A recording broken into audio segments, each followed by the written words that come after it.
আপনি কি অনেকদিন ধরে আল্লাহর কাছে কিছু চাইছেন, কিন্তু মনে হচ্ছে কোনো সাড়া পাচ্ছেন না? হাত তুলে কান্না করছেন, তবুও কি মনে হচ্ছে আপনার এবং আল্লাহর মাঝে কোনো অদৃশ্য দেয়াল দাঁড়িয়ে আছে? আমাদের প্রিয় নবী হযরত মুহাম্মদ সাল্লাল্লাহু আলাইহি সাল্লাম বলেছেন, একজন ব্যক্তি ধুলো বালি মলিন শরীরে আকাশের দিকে হাত তুলে ইয়া রাব, ইয়া রাব বলে ডাকে, কিন্তু তার দোয়া কবুল হয় না। কেন জানেন? কারণটি শুনলে আপনি চমকে যাবেন। আজকের ভিডিওতে আমরা জানব ঠিক কোন ৫টি ভুলের কারণে আমাদের দোয়া আটকে থাকে এবং কিভাবে চাইলে আল্লাহ আমাদের দোয়া ফিরিয়ে দেবেন না। আসসালামু আলাইকুম ওয়া রাহমাতুল্লাহি ওয়া বারাকাতুহু। আমার ফেসবুক প্রোফাইলে আপনাকে স্বাগতম। আজকে আমরা জানব মুমিনের সবচেয়ে বড় হাতিয়ার দোয়া নিয়ে। আল্লাহ পবিত্র কোরআনে বলেছেন, তোমরা আমাকে ডাকো, আমি তোমাদের ডাকে সাড়া দেব। তবুও কেন আমাদের মনে হয় দোয়া কবুল হচ্ছে না? চলুন কারণগুলো মিলিয়ে নিই। কবুল না হওয়ার প্রথম কারণ হারাম উপার্জন ও খাদ্য।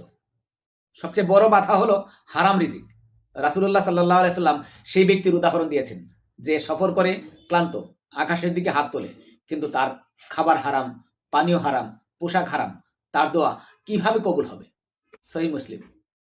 দোয়া করার আগে নিশ্চিত হন আপনার উপার্জনে হারাম মিশ্রিত নেই তো?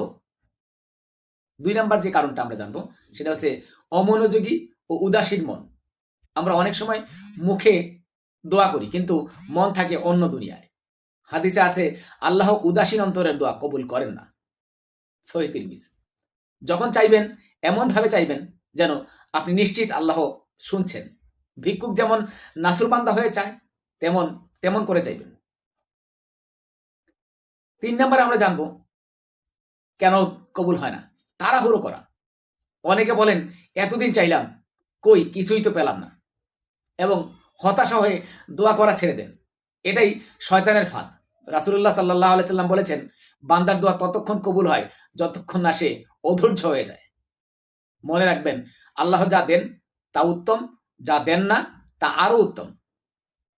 কারণ তিনি ভবিষ্যৎ জানেন। দেরি হওয়ার মানে আল্লাহ আপনাকে আরো বড় কিছু দেওয়ার জন্য প্রস্তুত করছেন। ৪ নাম্বার কারণ হচ্ছে পাপ কাজ না ছাড়া। আমরা গুনাহ করে যাচ্ছি, আবার দোয়াও করছি, কিন্তু তওবা করছি না। গুনাহ দোয়ার পথে দেয়াল তুলে দেয়। আগে আস্তাগফিরুল্লাহ পড়ে পড়ুন, মন থেকে ক্ষমা চান, তারপর নিজের হাজত পেশ করুন। ৫ নাম্বার কারণ হচ্ছে আত্মীয়তার সম্পর্ক ছিন্ন রাখা। অনেক সময় আমরা আত্মীয়স্বজন, ভাই-বোনের সাথে ঝগড়া করে কথা বলা বন্ধ করে দেই।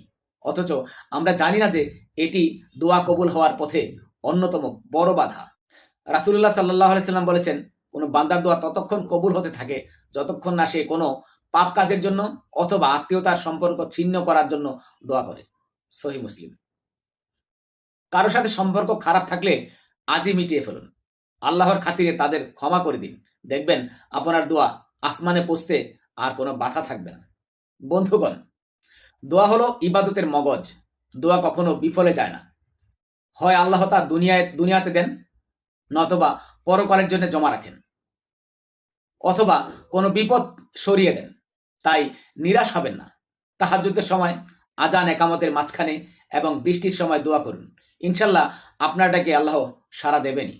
আপনার কি কখনো এমন কোনো ঘটনা ঘটেছে যেখানে অসম্ভব কিছু আল্লাহর কাছে চেয়ে সম্ভব হয়েছে? কমেন্ট করে আমাদের জানান। আপনার গল্প শুনে হয়তো অন্য কেউ নতুন করে আশার আলো পাবে।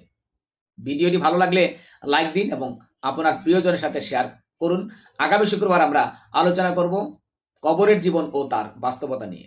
সেই ভিডিওটি মিস করতে না চাইলে আমার এই প্রোফাইলটিকে ফলো দিয়ে পাশে থাকুন। জাযাকাল্লাহু খায়ের। আসসালামু আলাইকুম ওয়া রাহমাতুল্লাহি ওয়া বারাকাতুহু।